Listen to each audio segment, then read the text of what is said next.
Así lo dice la palabra del Señor, María se había desposado. Lo que quiere decir que había sido solemnemente prometida en matrimonio con José. En otras palabras, se juraron ambos, José y María, fidelidad mutua en presencia de testigos. Esto queda claro por el hecho de que José es llamado esposo de María en el versículo 19 y María esposa de José en el versículo 20. Estamos, hermanos, ante un matrimonio en toda regla. Y probablemente ella, a estas alturas, podía estar de más o menos 4 meses de embarazo. Hermanos, no me lo estoy inventando. Esto hay una probabilidad muy alta de que sea así. ¿Por qué lo sabemos? Porque María, justo después de oír el anuncio del ángel que vimos la semana pasada en Lucas capítulo 1, fue a visitar a su parienta Elizabeth. Y dice Lucas 1:56 que se quedó María con Elizabeth como 3 meses. Y esto ocurre después de esa visita.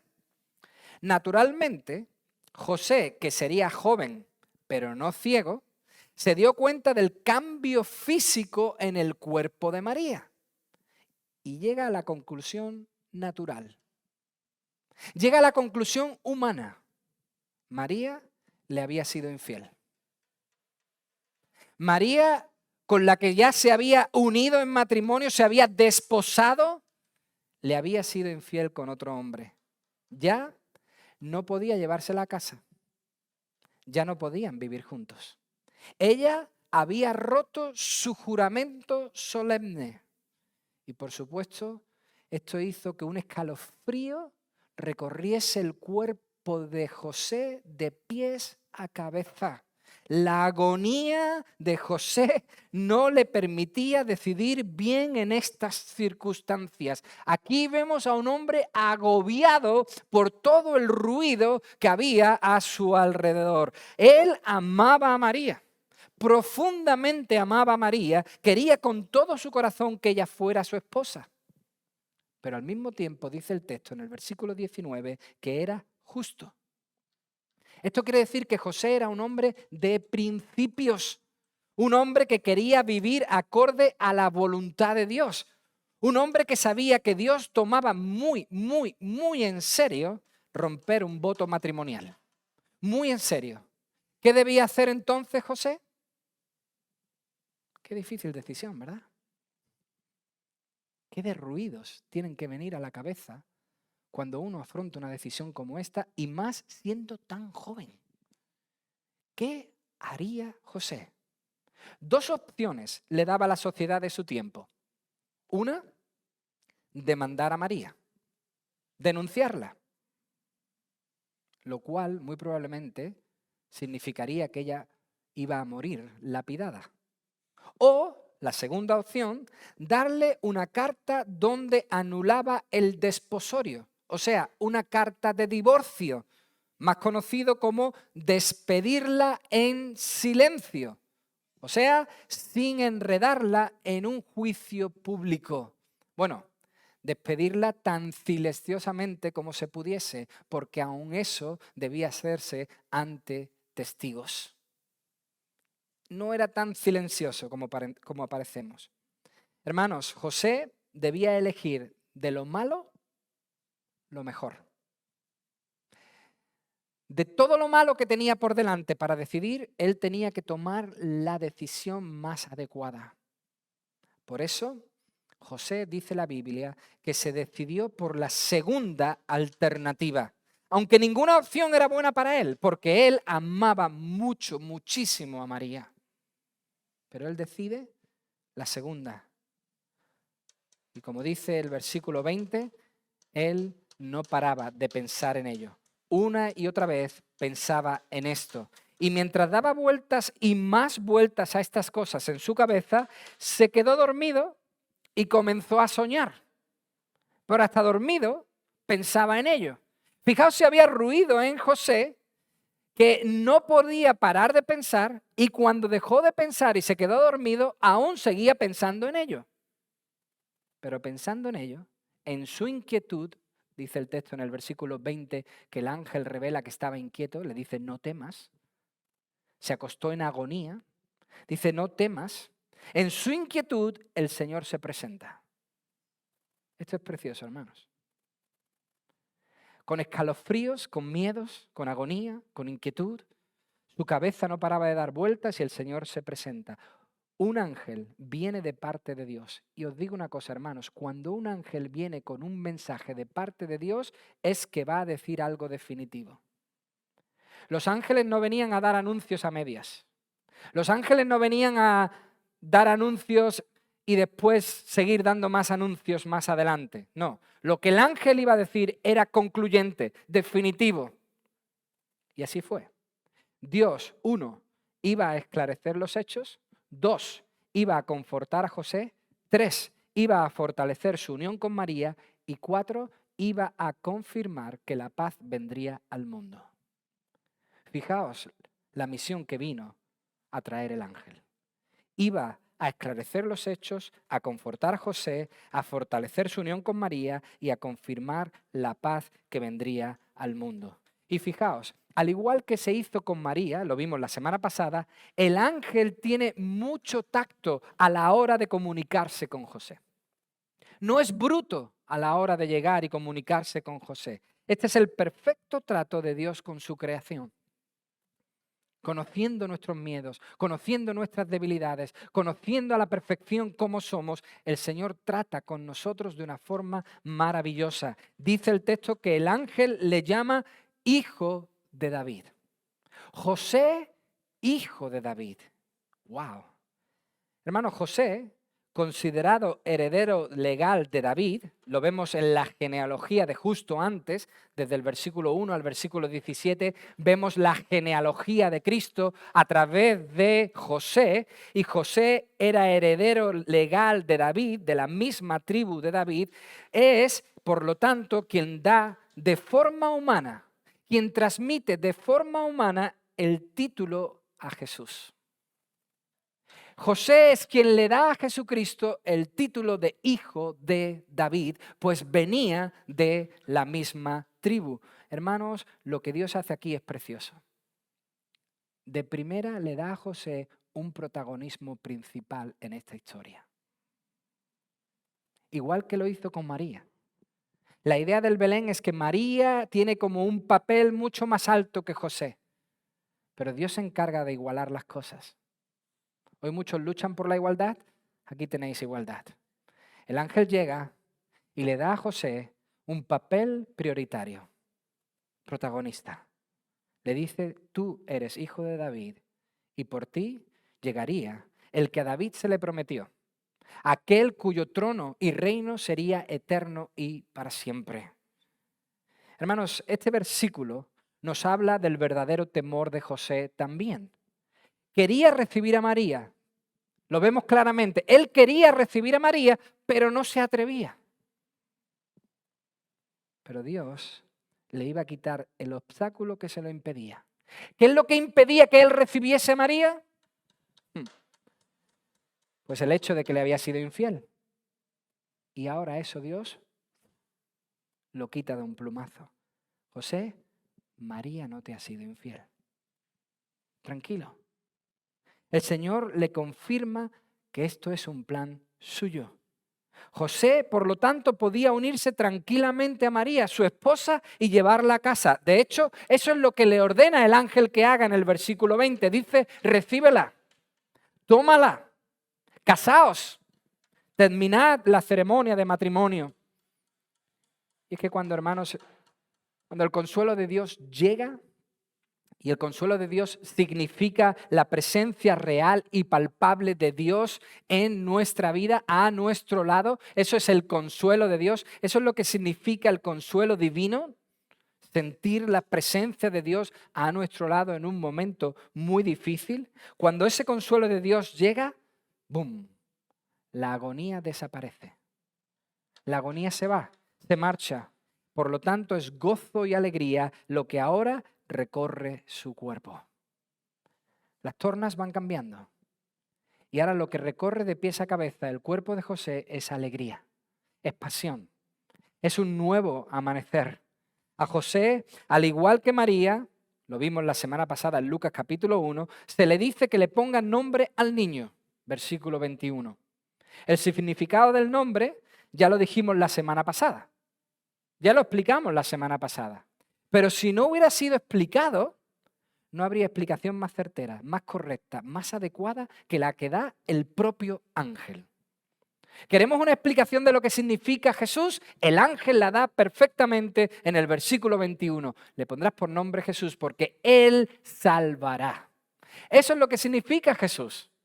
Dios salva. Eso significa Jesucristo. Dios salva. ¿Y a quiénes salvará? Atentos a esto. Muy atentos a esto. Salvará no a todas las personas. ¿Oís bien? Jesús no va a salvar a todas las personas. Esto es muy clarificador. Esto es muy importante. Lo que el ángel dice aquí es de tremenda importancia, hermanos, porque hay quien piensa que Dios al final va a salvar a todos. Que Dios es tan bueno que al final se va a compadecer de todos y que todos al final van a ir al cielo. Especialmente ahora en Navidad hay como una especie de apertura a Dios, a las cosas religiosas, a acudir a las iglesias, a celebrar ciertas tradiciones, ciertas ceremonias. Y muchos piensan, muchos creen que al final Dios va a recibir a todos en el cielo. Y eso es una idea falsa que se llama universalismo y no es verdadera. Dios no va a salvar al final a todos, lamentablemente. El ángel certifica claramente que Jesús iba a salvar a su pueblo. Y por cierto, esto no significa a Israel únicamente, no nos confundamos. Porque si no el texto hubiese dicho, salvará al pueblo. El Señor salvará a su pueblo. Esto significa lo que después diría Jesús muchas veces, en muchas ocasiones, hasta la saciedad. Por ejemplo, en Juan capítulo 3, versículo 16. ¿Alguien se sabe ese versículo de memoria? Juan 3, 16. ¿Lo tenéis en la mente? Vais a entender perfectamente lo que significa lo que el ángel dijo, que Él salvará a su pueblo. Jesús dice en Juan 3, 16, todos ahí, ¿lo tenéis? De tal manera amó Dios al mundo que ha dado a su Hijo unigénito para que todo aquel que en Él crea no se pierda, sino que tenga vida eterna. Él va a salvar a todo aquel que en Él crea. Hermanos, Dios salvará a los que hayan creído en su Hijo Jesucristo. Pero no lo dice solamente ahí. En Juan capítulo 10, Jesús dice, yo soy la puerta.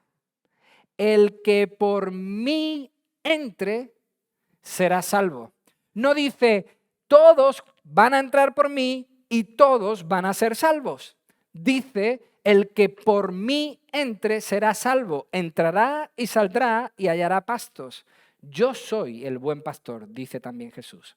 El buen pastor su vida da por todos, por sus ovejas. Yo soy el buen pastor y conozco mis ovejas y las mías me conocen. Así como el Padre me conoce y yo conozco al Padre y pongo mi vida por todos, no, por las ovejas. Jesús iba a salvar a su pueblo. La salvación es de Dios. Él nos salva y nos da la fe para creer en Él. Es una obra completa suya. Pero Él salvará a aquellos que crean. Y dice el versículo 21 que salvará a su pueblo ¿de qué? De sus pecados. Hermanos, no sé si os dais cuenta, pero lo que dice aquí el ángel, justo antes de que naciera, fue una polémica tremenda al final de la vida de Jesús. Esto no lo entendió nadie al final de la vida de Jesús. Y ya lo había anunciado el ángel antes que naciese. Pero nadie se enteró de esta verdad, que Jesús no vino para salvar a su pueblo de Roma. Jesús no vino para salvar a su pueblo de un imperio. Jesús vino para salvar a su pueblo de sus pecados. Salvar de Roma ya lo habían hecho antes con otros pueblos, no con Roma. pero habían vencido a muchísimos pueblos. Acordaos de Josué, cuando entró en la tierra prometida, venció a pueblo tras pueblo. Acordaos del rey David, vencía a muchos pueblos. Hermanos, no se necesitaba un nacimiento sobrenatural, no se necesitaba a un Emanuel para vencer a reyes de la tierra. Con los reyes que Israel tenía, les era suficiente. Se necesitaba a un Emanuel para derrotar a un enemigo más grande que un imperio. A un enemigo que nos destruye día a día si no ponemos nuestras vidas en las manos del Salvador. El pecado. El pecado tiene un poder mucho más grande que el imperio. Mucho más grande que un rey. Mucho más grande que cualquier estado, que cualquier gobierno. A ese derrotó Jesús. De ese nos salvaría Jesús. Es como dice el comentarista Hendrickson, no dejéis de prestar atención. Esto es dulce paladar. Se nos pone el paladar dulce al oír estas palabras. Atentos, hermanos, a lo que dice Hendrickson. Dice, es siempre Dios, solamente Dios, quien en su Hijo y por medio de Él salva a su pueblo. Aunque algunos confían en carros y otros en caballos, en la fortaleza física, en el conocimiento, en la reputación, en el prestigio, la posición, los amigos influyentes y los generales para librar al hombre de su enemigo principal, ninguno de ellos ha podido. Operando a solas o en conjunto con todas las demás, ninguno puede librar al hombre de su enemigo más grande, el enemigo que poco a poco le está destruyendo en su mismo corazón, el pecado. Solo Jesús puede librar, atentos, solo Jesús puede librar de todas aquellas diversas maneras en que el hombre yerra en el blanco, es decir, la gloria de Dios.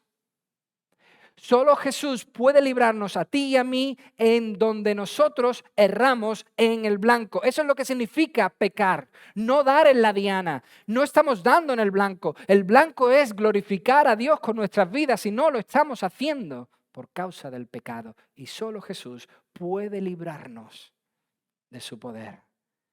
Termina Hendrickson diciendo, limpiar corazones y vidas requiere nada menos que la muerte redentora de Jesús y el poder santificador de su Espíritu.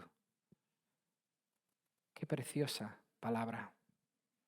Ni el mejor general, ni el rey más fuerte puede con ello. Ni todas las naciones juntas podríamos vencer al pecado. Solo Jesús pudo. Por eso Pedro, en su primera predicación, dio el anuncio más grande que se puede dar en Navidad. De hecho, Pedro predicó la Navidad en su primera predicación. Hechos capítulo 4, versículo 12, Pedro dijo, no hay otro nombre bajo el cielo dado a los hombres en que podamos ser salvos. Queridos amigos, hermanos, esto es Navidad. Este es el gran mensaje de Navidad. De hecho, esto es lo que hace que sea una feliz Navidad. Navidad hay muchísimas, tantas personas como hay en el mundo. Navidad hay de muchas formas. De hecho, Navidad para algunos es una pesadilla. En algunos hogares la Navidad se convierte en algo horrible porque se echa de menos a los seres que no están. Por eso Navidad no es igual para todos. Lo que hace que sea una feliz Navidad es lo que dice Pedro, que no hay otro nombre bajo el cielo dado a los hombres en que podamos ser salvos. Ese es el mensaje de Navidad. Eso es lo que hace que la Navidad sea feliz, que hay salvación en Jesucristo. La salvación del pecado solo está garantizada cuando la iniciativa la toma Dios y no el hombre. Y que nos hayan librado de esta lacra tan grande es motivo de alegría y de gozo. Por eso cuando despertó José, dice el versículo 24-25, hizo exactamente como el ángel le había ordenado. O sea, no solo tomó a María como su legítima esposa, no solo continuó con el matrimonio, sino que cuando el niño nació, lo llamó Jesús. Yo me imagino ver a ese niño y decir, wow, Tú imagínate, yo cuando cogía a los míos recién nacidos, los sentimientos son inexplicables. Parece que se te va a deslizar por las manos, parece que se te va, pero hay ahí belleza, hay admiración, hay un agradecimiento tremendo por la vida que Dios provee, que da, el milagro tan maravilloso. Imaginaos a José levantando a su bebé y diciendo, tú eres Jesús, tú salvarás al mundo de su gran lacra, del pecado. Y por cierto, no se nos escapa el detalle. En esto, José y María actuaron en perfecta armonía. A los dos se les dijo, le llamaréis Jesús, y los dos obedecieron lo que Dios les pidió. Tranquilamente, José se levantó. Pero cuando no hay paz y cuando solo hay ruido en nuestra mente, tomar decisiones es muy difícil. Cuando no hay paz, se toman de hecho las peores decisiones. ¿Qué fue lo que hizo responder al nivel de María? ¿Qué fue lo que hizo que José pudiese responder de la misma forma que María respondió la semana pasada al anuncio del ángel? ¿Cómo encontró paz José? Lo hemos leído. José estaba sobrepasado por la situación. La situación le sobrepasaba. ¿Cómo iba a salir de esa? ¿Qué maquinaria debía él poner a rodar para que todo encajara? ¿Qué maquinaria él, como líder del hogar, debía poner en marcha para que todo funcionase? ¿Cómo él iba a unir todas las piezas a la mañana siguiente para que de esta situación él y María pudiesen salir bien y sin problemas? ¿Qué maquinaria debía él poner a rodar? Él era el líder, era el hombre, el llamado a solucionar situaciones como esta. ¿Qué debía hacer? ¿Qué máquina debía utilizar? Pues evidentemente debía utilizar la de Dios y no la suya. Esa es la maquinaria que José encontró y que funcionó. No debía poner a funcionar su propia maquinaria, sino la de Dios. Él, en definitiva, no tenía que hacer nada, solo continuar adelante en fe. El Señor le dejó ver claramente a José que él no era el Salvador. El Señor le dejó ver claramente a José que la cosa no se arreglaba a su manera, que dejase de pensar en planes, en ideas, en historias y simplemente se acoplase al plan de Dios para su vida.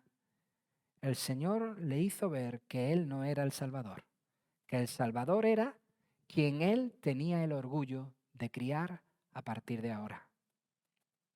Y eso, hermanos, llenó la vida de José de paz. La tremenda carga que llevaba al acostarse fue quitada de sus hombros al levantarse. En definitiva, se acostó un José y se levantó otro José diferente. José encontró paz, hermanos, por una sencilla razón, y esto es el Evangelio. José encontró paz porque Dios le dio orden. Porque los ruidos y el desorden que había en su mente fue ordenado en una noche por el Dios Todopoderoso. En definitiva, José encontró paz porque Dios le restauró por completo. Porque Dios, hermanos, es un Dios restaurador. Esa es una característica de nuestro Dios. Él es un experto. ¿Qué digo un experto? Él es el mejor, el único que puede arreglar lo que está torcido. Que puede poner las piezas rotas juntas y hacerlas de nuevo. De la noche a la mañana, Dios hizo de José una nueva criatura. En una sola noche y con no muchas palabras. Dios restauró su estado emocional. Cambió su lamento en baile. Se acostó en agonía y se levantó en alegría. Dios restauró su dignidad, su nombre, su apellido ya no estaría manchado. Él ya sabía que no quedaría como José el engañado. Dios había restaurado su dignidad. Dios restauró su amor. Su corazón partido, como dice la canción, su corazón partido en pedazos, Dios lo hizo nuevo, lo unió y lo fortaleció. Dios restauró su matrimonio.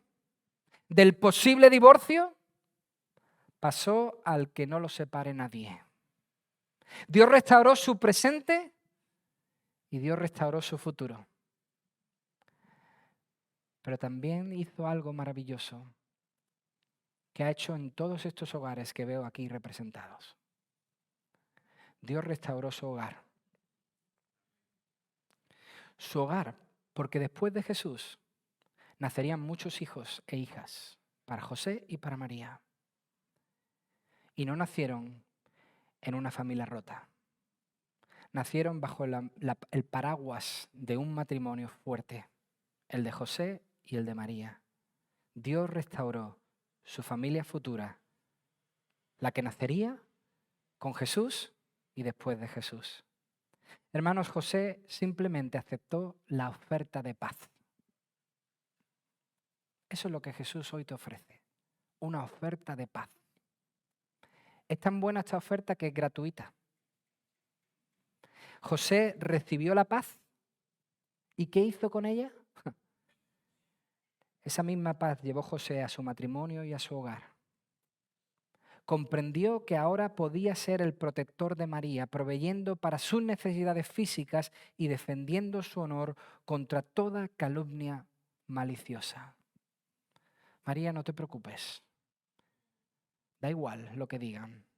Yo te creo, yo estoy contigo. Y sobre todo, el hijo que iba a nacer, Jesús, también tendría ahora un padre, una figura esencial dentro de nuestra sociedad. Y todo esto lo hizo José porque tuvo la certeza de que no lo hacía él. Todo esto lo pudo hacer José porque tuvo la certeza de que no lo hacía solo. De hecho, lo hacía con la mejor de las ayudas.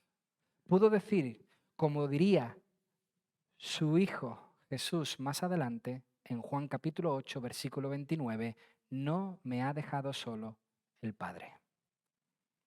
José esa noche pudo entender que el Padre estaba con él y cuando se levantó dijo, gracias porque no me has dejado solo. Hermanos, amigos, Dios nunca nos deja solos. Dios nunca nos abandona. ¿Sabéis por qué? Porque Él es Emmanuel, Dios con nosotros. No tenemos que pedir una audiencia para visitarle. ¿Por qué? Porque su mano ya está extendida. Llegar a Dios no es como llegar en un besamanos, donde uno ofrece la mano y el otro le corresponde. No, cuando uno llega a Dios ya ve una mano extendida, porque Él es con nosotros. Nunca nos deja solos. ¿Quieres salvarte? Concederte la vida eterna, darte el mayor de los bienes y restaurar tu vida, volverla a poner en orden. Solo la persona que ha experimentado este milagro de restauración puede decir que vive en paz. Mi deseo es que en estas Navidades la paz del Señor llegue a tu vida de tal forma que tú experimentes su salvación. Mi deseo es que si hay algo roto, el Señor lo restaure. Mi deseo es que si tú aún no has dado tu vida a Jesucristo, lo hagas, pero no lo hagas el 25. Porque no sé si va a haber 25. Mejor hacerlo ahora. Mejor hacerlo hoy. Por eso dice la Biblia sabiamente, si oís hoy su voz, no endurezcáis vuestros corazones. Si tú estás oyendo a Jesucristo llamar a la puerta de tu corazón y decirte, traigo paz y paz gratuita, abre. Él entrará y vivirá en tu vida y poco a poco lo que está roto se restaurará. Antes, dale tu vida a Emmanuel. Entrégale tu vida al Señor Jesús. Vamos a orar. Bendito Jesús, a ti la gloria y a ti el honor. tú eres nuestro Salvador. Solo tú salvas. Nosotros queremos hoy adorarte por la salvación tan grande. Adorarte no solo por la salvación de nuestra alma, sino la salvación de tantos peligros, la salvación de tantas cosas que nos rodean y que no nos vienen bien. Señor, tú solo puedes hacerlo. Tú solo puedes entregar aquello que ningún reino, ningún rey puede entregar, y es la vida eterna. Nosotros hoy celebramos tu salvación, nos gozamos en ella y te pido en tu infinita misericordia que si hay aquí alguien que no ha entregado aún su vida a Jesús, si hay entre nosotros alguien que aún no ha dicho yo quiero que tú vivas en mí, yo oigo tu voz y quiero aceptar lo que tú me ofreces, te ruego, Señor, que en este mismo momento tú entres en su vida, tú le salves. En tu misericordia, Señor. Señor, nosotros podemos acercarnos a ti con la certeza de que tú nos aceptas porque tú te acercaste a nosotros primero. Así que, Señor, recibe nuestras vidas, recibe nuestras almas, límpialas, sálvalas, sánalas. Si están heridas en nuestros corazones y nuestras almas, Señor, quítalas y restáuranos. Señor, pon las piezas en orden y trae paz a cada uno de nosotros. Tú eres grande, tú puedes hacerlo. Esta es tu obra, tú eres el único capaz de hacerlo. Y a ti nos encomendamos y lo hacemos en el nombre de Jesús. Amén. Amén.